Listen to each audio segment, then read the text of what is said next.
What's up guys, YST here and welcome back to another Raid Shadow Legends video.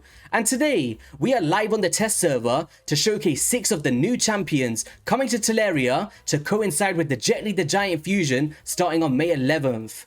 And be sure to hit that like and subscribe button if you do want to see a showcase on all of these champions so you don't miss out on those uploads.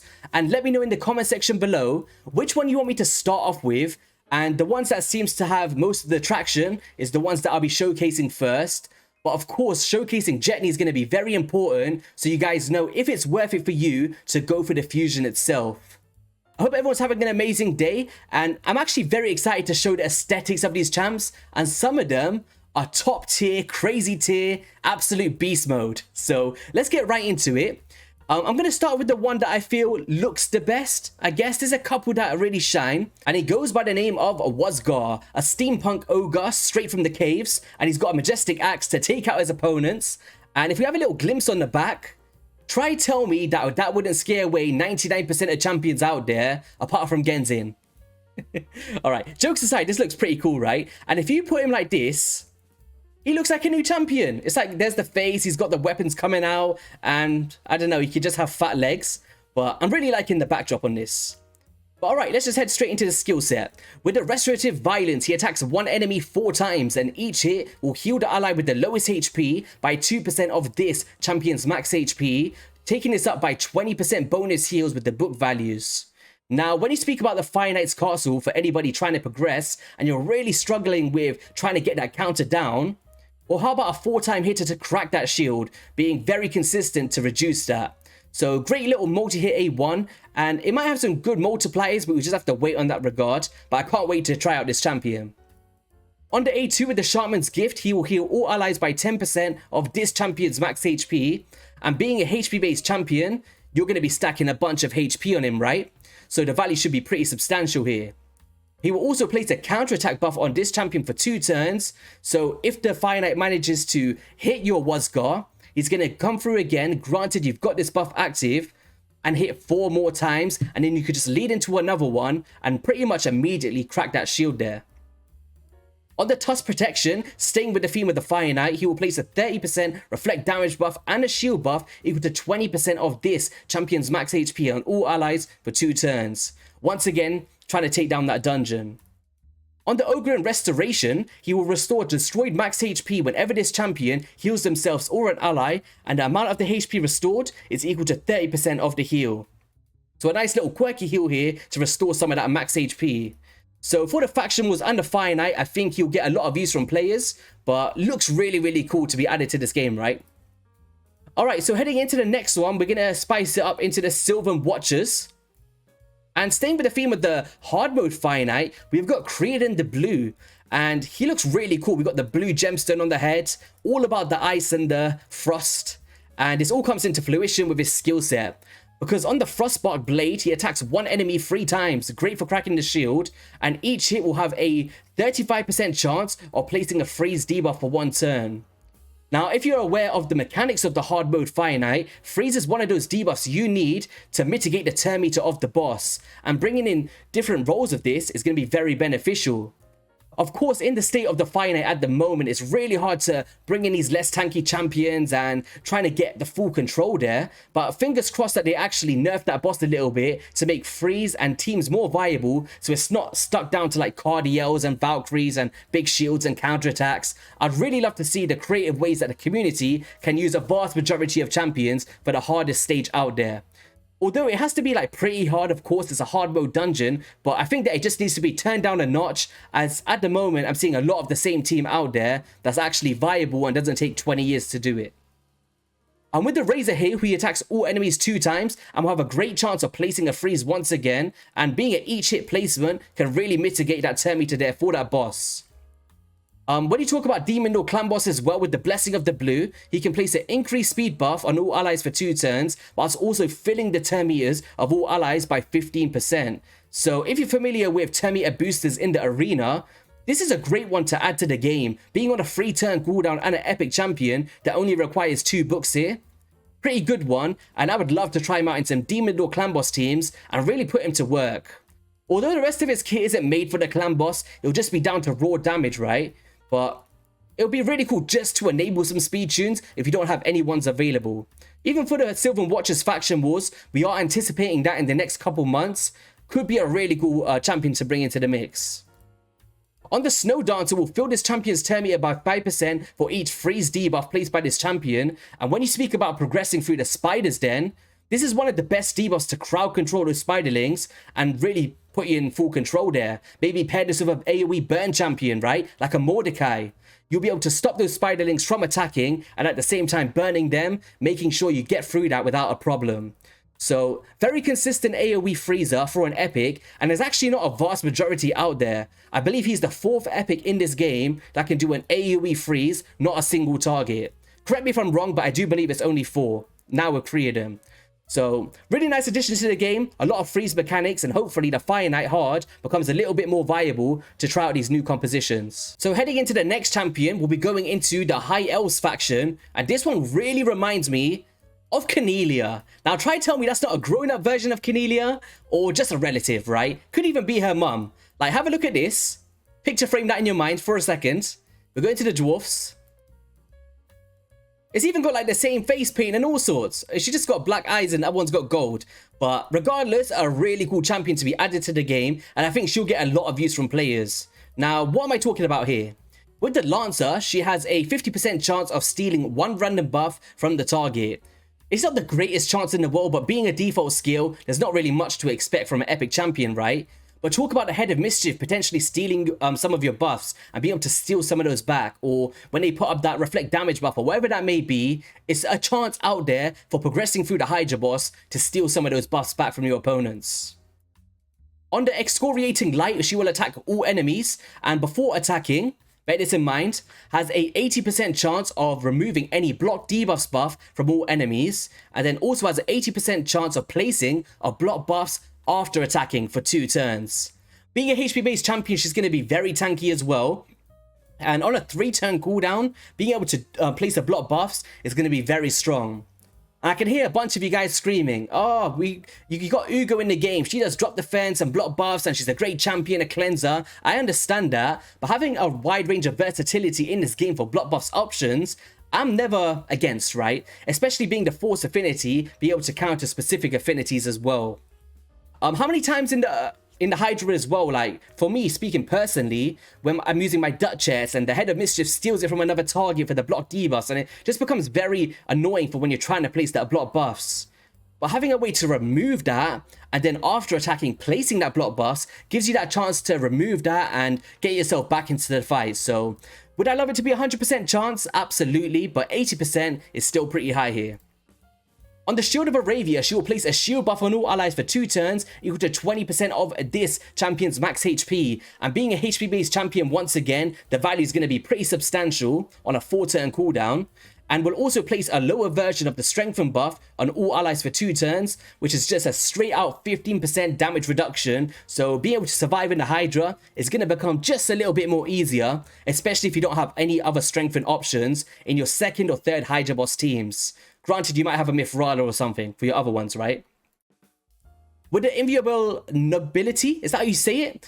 She'll heal this champion by 30% of their max HP whenever a shield buff placed by this champion with the Shield of Aravia expires, is removed, or is broken by an enemy attack. So if it gets penetrated, removed, or whatever that may be, she is still going to get a 30% heal. And once again, building her with high HP, you're going to see a great value from this heal, right? So overall, relatively good epic champion to come to Teleria. I'm a big fan, mainly for the aesthetics, but I think if you pull a mid-game and you're just trying to go into the Hydra and you don't have a wide range of block buffs champions, could get a lot of use from players, right? Or even from the faction mods or whatever that may be. Okay, so this next champion, I'm going to have to ask you to brace yourselves. He is an absolute tank. He loves to shut the door in your face. And he goes by the name of Graazur Irongut, who is an Ogrin tribe, defense-based legendary, who is basically Vogoth on steroids. He is an absolute beast, guys. Now, what does he do? Everything, because all abilities are based on AoE, opening the opportunity for provoke sets or stun sets, whatever that may be. If you want to use some of those, he can be viable in that. But away from this, with Defender Wall, he attacks all enemies and places a shield buff on all allies except this champion for 1 turn, and the value of the shield is proportional to this champion's defense. Being a defensive-based champion and a 20% bonus value here in both damage and shields, you're going to see a pretty substantial shield from an A1 skill in particular. Now with the healing bombardment, attacks all enemies. Heals this champion by 10% of the damage inflicted, okay? But only for himself, not for all champions. But it's going to be very substantial because he will then increase the duration of all buffs and all allies by 1 turn. Very good. But damage based on enemy max HP. So we've got ourselves another max HP champion, but this one is an absolute tank and he's hard to kill. So talk about the Hydra boss and all of the AoE skills. It is a no-brainer to start bringing Graazur Irongut into the equation. Even speak about the Spider's Den or whatever you want to use max HP, he has got you covered. On Let None Pass, he attacks all enemies and has a 100% chance of placing a provoked debuff for 1 turn. Talk about locking out the Head of Decay, followed by placing a 50% increased resistance buff and a 60% increased defense buff on all allies for 2 turns on a 3-turn cooldown. Making sure that you don't need as much resistance on your champion so you can resist some of those, or the increased defense to amplify his damage and also tank up some of your allies. Such an amazing A3 on a 3-turn cooldown. I'm a big fan of this one. On this one forward, the passive, this is where I mentioned the Vogue off a little bit, because whenever this champion is attacked, we'll heal all allies except this champion by 70% of the damage received. Only heals by 30% of the damage received from boss attacks, which is to be expected. And this effect has no cooldowns, meaning it will happen every single time that this champion is attacked. But as an active effect, which has a 4-turn cooldown, he will place an unkillable buff on this champion for 1 turn before receiving a fatal hit. So if for some reason they do manage to get through and destroy your Grazzle, he's going to have a chance to place an unkillable, which will make him an absolute pain for stall defensive teams out there, placing an unkillable buff. So not only is he healing, and then healing himself, and then increasing durations with max HP nukes, shield buff A1s, provokes increased resistance and increased defense, you're looking at a whopper of a void legendary champion to come into this game, and I would love to have him on my account. He'd get instant use for sure. Okay, so the next ones are just going to be the partner duo abilities. We're going to start off with Alsgor Crimsonhorn, who reminds me of Thor, especially with his aesthetics. And what does he do here? He has to be pretty good, right, for this fusion. Fingers crossed, but he's a Force Affinity from the Barbarians, HP based. Let's go. With the Thunderous Maul, he attacks 1 enemy and heals this champion by 20% of the damage dealt. So, pretty okay heal, right? Granted, he has to hit pretty hard if it's based off the damage inflicted. And a 40% chance of increasing the duration of 2 random debuffs on the target by 1 turn. Potentially talking about the Iron Twins Fortress maybe, or the Demon Lord Clan Boss, or whatever that may be. It's a decent chance on an A1 skill. I wish it was all debuffs though. With the Crack the Sky, attacks all enemies and has a 100% chance of removing 2 random buffs from all enemies, and has a 100% chance of removing all buffs even if the attack lands as a weak hit if Jetni the Giant is on the same team, followed by a 15% continuous heal buff on all allies for 2 turns on a 3-turn cooldown. Now, you will still have a 100% chance to remove buffs, so can many other champions in this game, right? But the weak hits can be very cool for Poison Cloud or Affinity disadvantages, but that only comes when Jetni's on the same team, and I don't think she pairs very well for the Hydra boss in particular, right? But she could do depending, but I just don't see it surviving too long.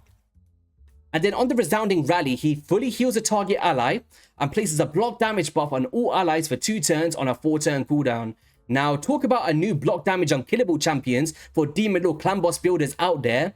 If you happen to pull out Alsgor Crimsonhorn by himself, he's still a very viable one, very similar to Rashguard the Tower or Helicaf, who are arguably some better options out there. But because he heals a target ally and potentially could be himself, you could do those budget block damage compositions similar to the Helicaf, like we got on the channel, where you can cover the block damage for AoE 1 and 2.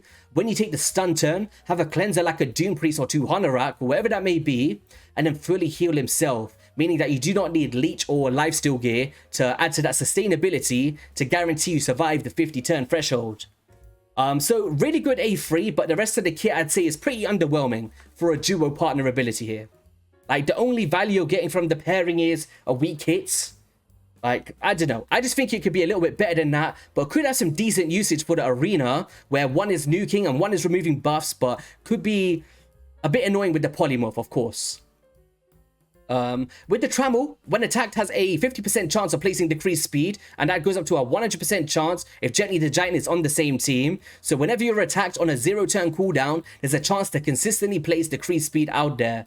So this is where I feel like Jetni the Giant, if she was more support based and there was a way to get Alsgor Crimsonhorn, whether that be a champion training event, a champion chase, or whatever that may be, I think that'd be really cool for Hydra Boss, right? A consistent decrease of speed all of the time just by being here would be very beneficial. But one place that screamed out to me is also the Iron Twins Fortress, or just bosses in general where decreased speed is a big playing field. But relatively good champion, I'm not going to say insane. And he has an ally resist in all battles by 60. But pretty decent. You guys let me know, right? This is just my first impressions. We're going to have to dive into it, see the damage multipliers, and release their full potential here. And then the final champion, I'm sure many of you guys are aware already. I've already done a breakdown on the channel, which is Jetni the Giant, and her partner abilities for non-resistible drop defense. You also get an extra attack if this attack kills an enemy when Alsgor is on the same team, and also ignores shield buffs if he's on the same team. So pairing together, you get a pretty decent value there, but on their own, I actually prefer the Alsgor. But we'll have to wait and see if Jetni the Giant can actually smack some enemies.